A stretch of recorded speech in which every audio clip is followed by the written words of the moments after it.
So USC released its Week 1 depth chart. Were things as anticipated, or were there some surprises? That's what's coming up next on Locked On USC. You are Locked On Trojans, your daily podcast on the USC Trojans, part of the Locked On Podcast Network, your team every day.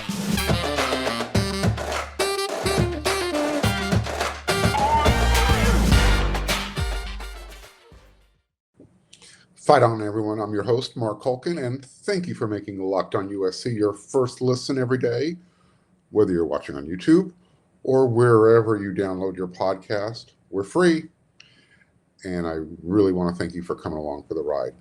Without you, this show is kind of a waste of time. So if you're watching on YouTube, hit that subscribe button. And if you're not watching on YouTube and you're listening on your favorite podcast platform, send me a tweet, send me a DM. Let me know what you like. Let me know what you don't like. All right, so under a cloak of darkness, somewhere around midnight, I think it was Wednesday night, Thursday morning, the press received a text message that the depth chart was available on the official USC website. You can go ahead and check that out and see it for yourselves. But I'm going to go ahead and we're going to review that on this episode of Locked On USC. And we're going to start with the offense. If you thought everything was settled, you're wrong. Lincoln Riley is going to keep keep the fires burning, keep the competition going, which I guess is kind of should be understood. It's never going to stop. However, I was a little mildly surprised. You could probably fit it between my finger and thumb.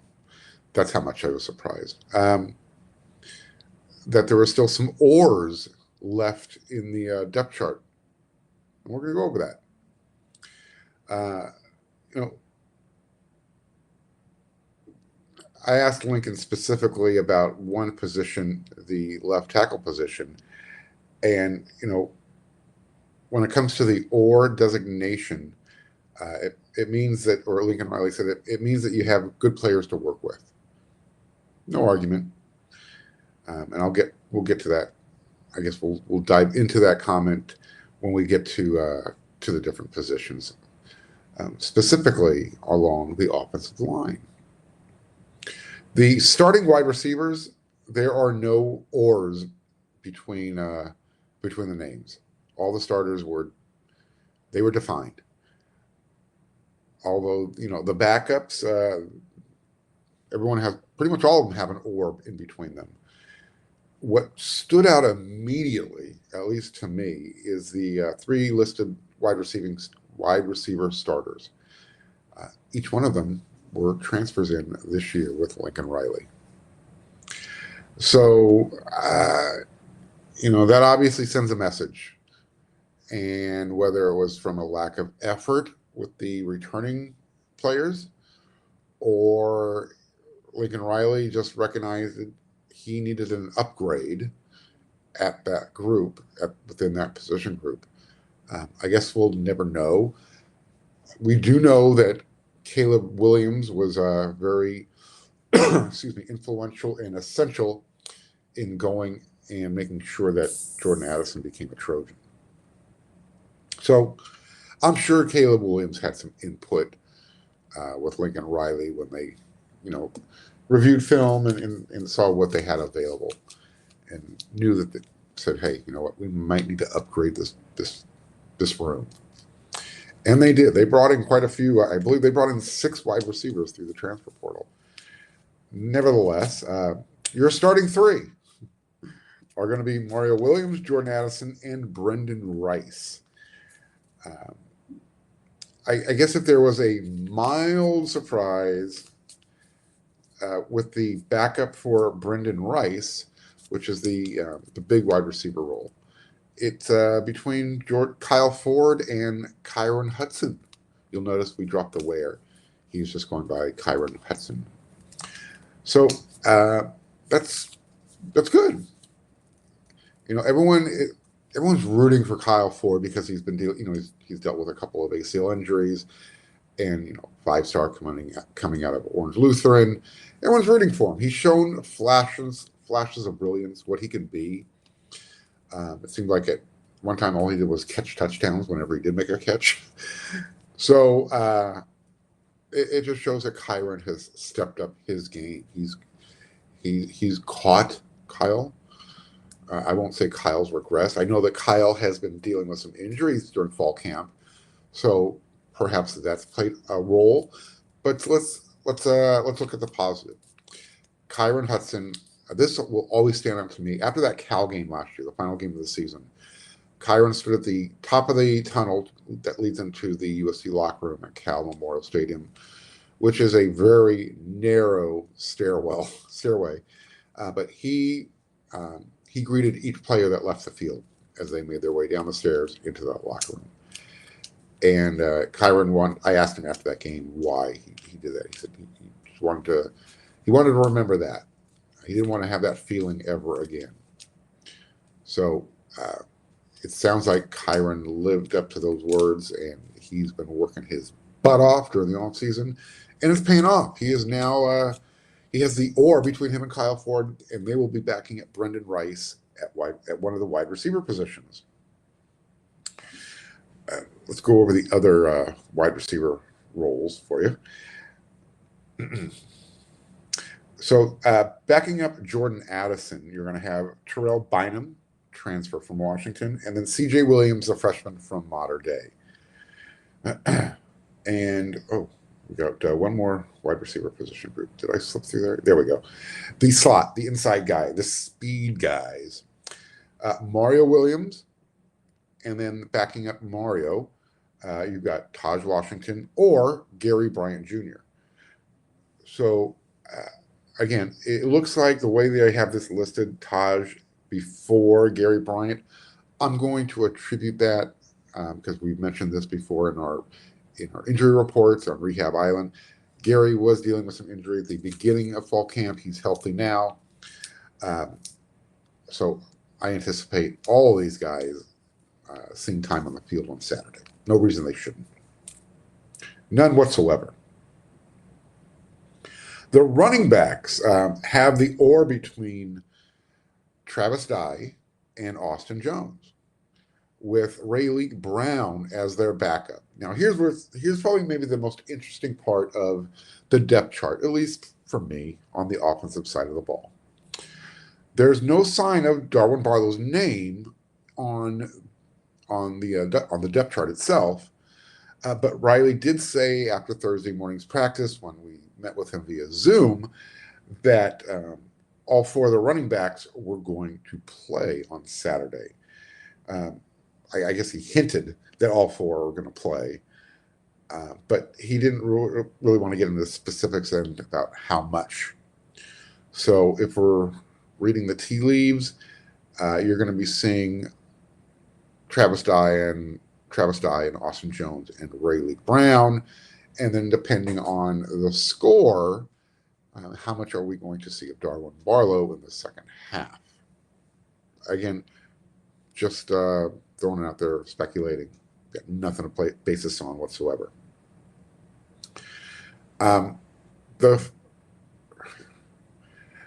Let's just get to the other elephant in the room. I know you guys are all waiting for it. The offensive line, left tackle. Look, when we spoke with Lincoln on Thursday morning, the only question I had for him was, why is there a reluctance to remove that oar between Courtland Ford and Bobby Haskins' name? And again, it goes back to the comment that we talked about at the top, that it just means you have good players to work with, and that was Lincoln's response.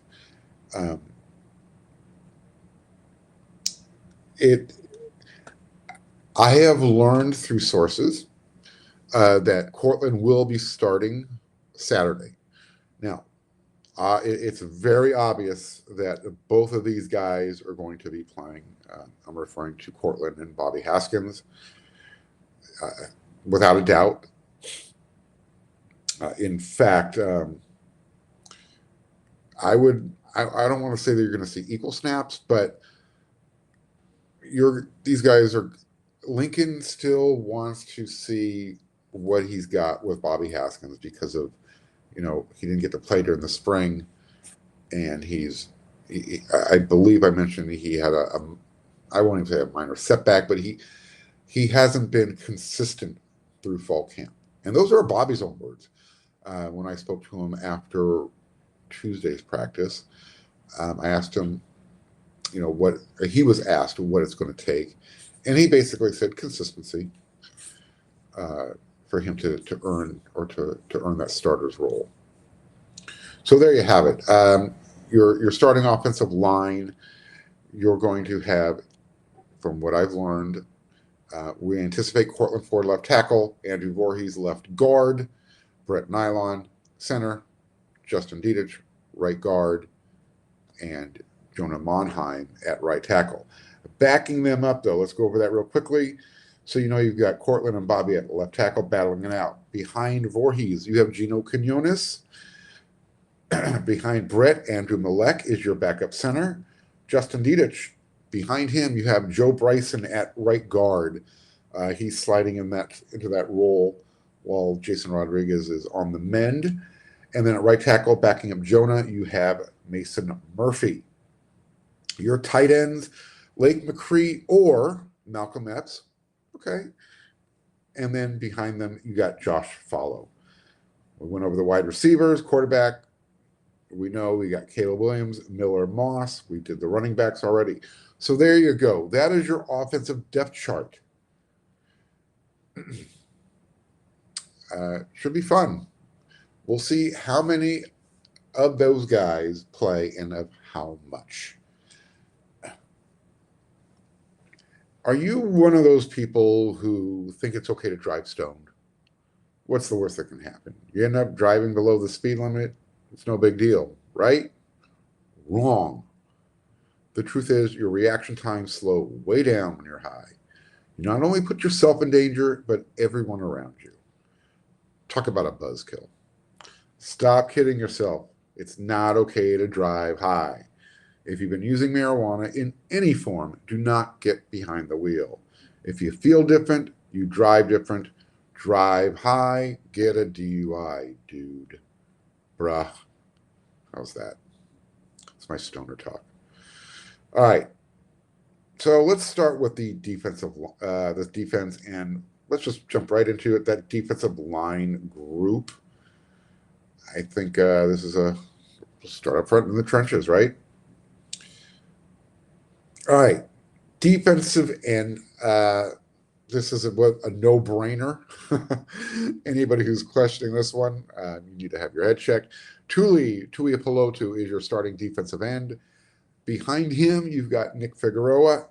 And then, third string, you have Solomon Tuliaupupu or Solomon Byrd. So the judgment of Solomon for all of you Old Testament fans. We're not going to split anybody apart here in half. However, I think just for sentimental purposes, we're all rooting for Solo when I say Solo, that means Solomon Tuliaupupu, to get on the field, get that first shot.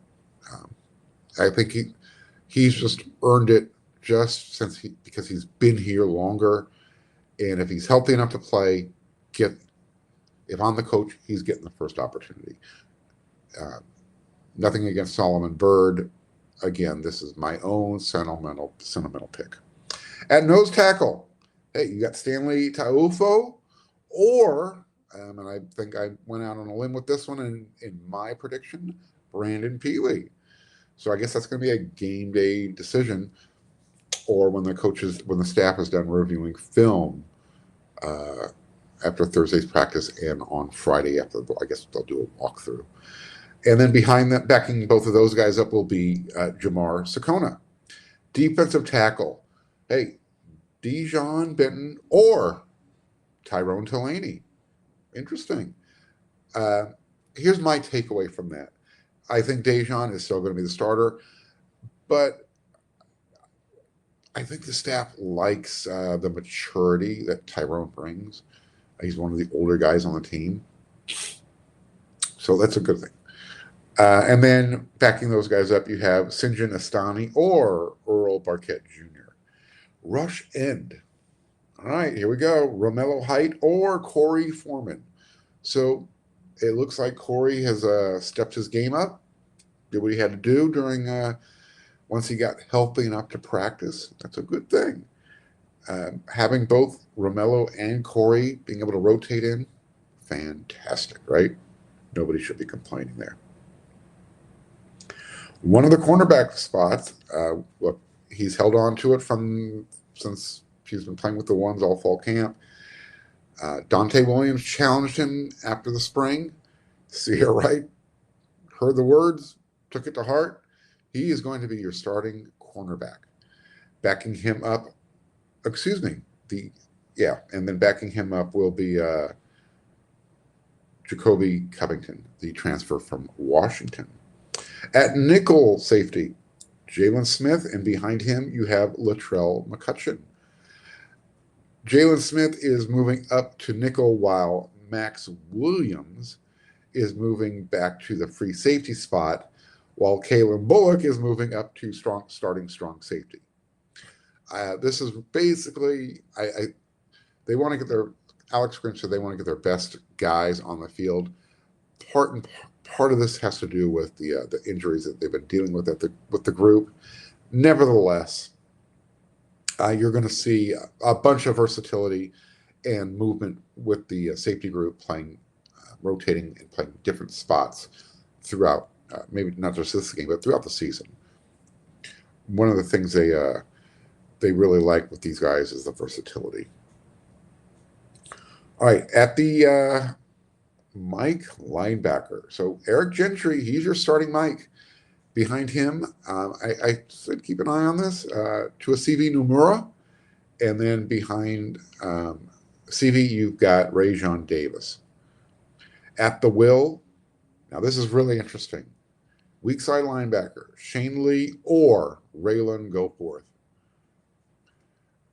Again, Lincoln Riley really likes, he accentuates the positive, and he really likes what Raylan has done these last couple of weeks of camp, to the point that he's caught up with Shane Lee, Captain Shane Lee, who had again, it's practice, it's scout teamwork, but I did observe him getting an interception. So, hey, I guess the takeaway here is Eric Gentry is your starting Mike linebacker, and he's been here since the summer.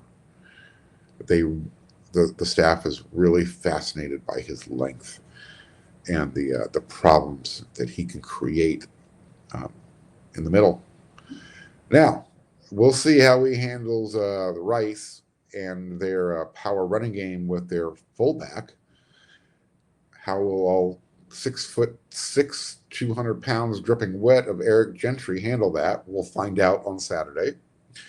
But he comes highly regarded and very aggressive, and I don't think fear is in his vocabulary. So, not trying to scare anybody, but just pointing things out here.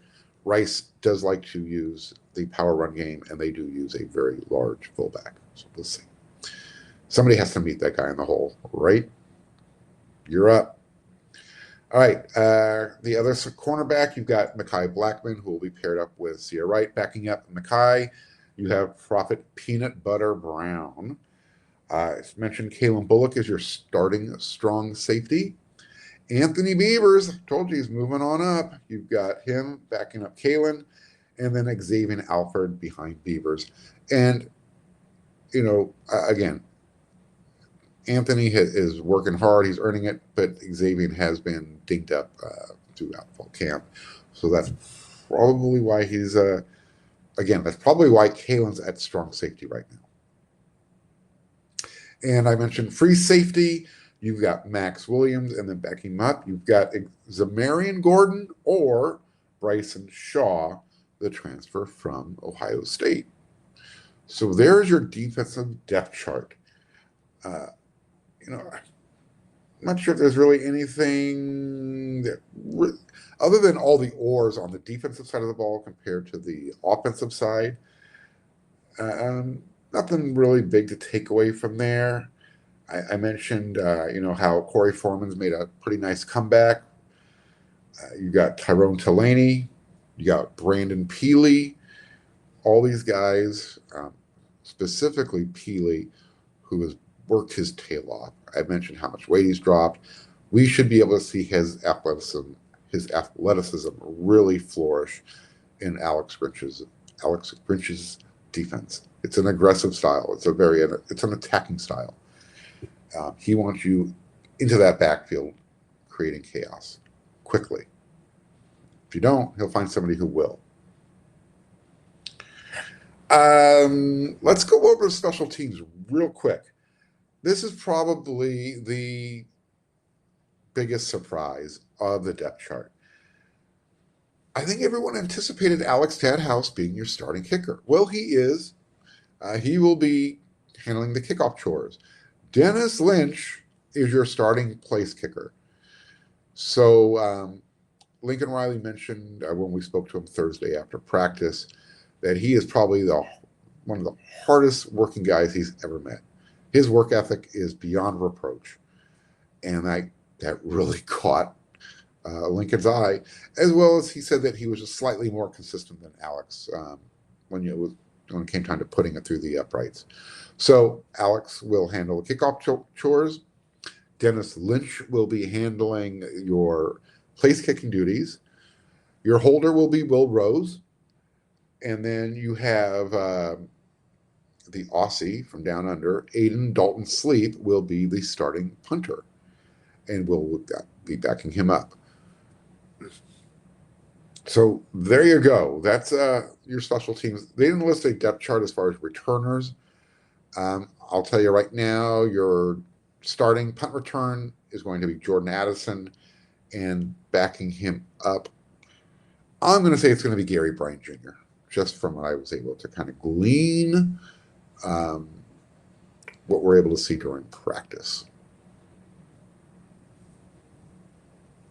So before we get out of here, we've got one more day before we kick this whole thing off. Man, it wasn't that long ago that we were actually talking about spring camp, summer PRPs, the beginning of fall camp, and lo and behold, here we are. If you're watching or listening to this show, first thing Friday morning, around this time, Saturday morning, 24 hours from now, you should be getting involved into your tailgate, hopefully. So if you haven't heard, it's going to be really hot Saturday afternoon at the LA Coliseum. The game has already been forecasted in the high 90s. Someone sent me a message today. Thank you, Eric McKinney. It's going to be 99, which means on the field, it's going to definitely be triple digits. Wow. Yeah. Labor Day weekend. It's always the hottest weekend of the year in Southern California, or at least it seems like it is. This weekend, it definitely is. I can't remember this summer having a hotter weekend. This week, it's been incredibly warm, and now the humidity's starting to roll in a little bit. So stay hydrated when you come out to the game on Saturday. But what's on your tailgate menu? I'm a tailgate pro, I guess. Although I've had to kind of slow down a little bit now that I'm a professional member of the media. I roll. Anyhow, my group, we always start off as early as we can. We got our breakfast burritos. It's some really good stuff: eggs, chorizo, bacon, and my favorite, some maple flavored sausage stuffed in there with that bacon and chorizo and egg. Good stuff. And then because it's a 3 p.m. kickoff, our group is going to try and get our stuff torn down by 1:30. They like to get inside and cheer the team on as they come in through the tunnel.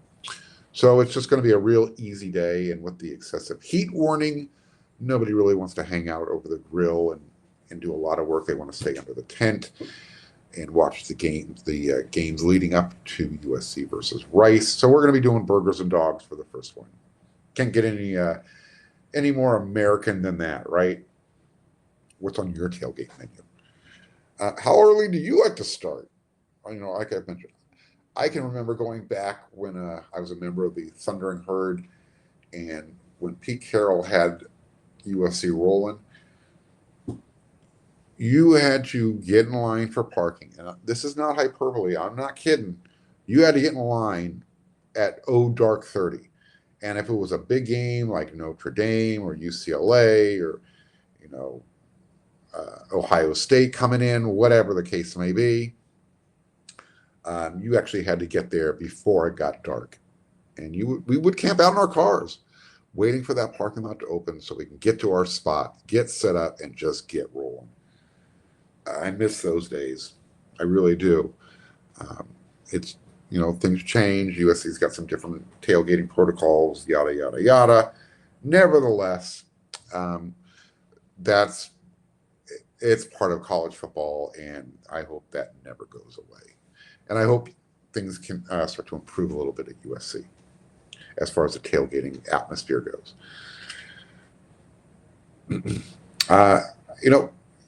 3 p.m. kickoff, 99 degrees forecast. Will the weather keep fans away? What do you think? Or is the excitement going to still win out the day? USC, LA fans, they can be a little fickle. I'm thinking we're still going to have somewhere close to 66,000, down from my 68,000 prediction. So we'll see. Again, we've got just one more day, and then all these questions will be answered, and then we'll have some more that we'll go over when we come back to Locked On USC next week, because, as you know, 5 days a week. That's how many times you get me with Locked On USC. And then when you're done, make sure you head on over. WeAreSC.com. Got a lot of news and notes for you over there as well. Give you some great written content following the game, including my Sunday takeaway. All right. Hey, this week has been fun. Can't wait to do it again next week. Everyone knows the routine. You fight on. And thanks for making Locked On USC your first listen every day.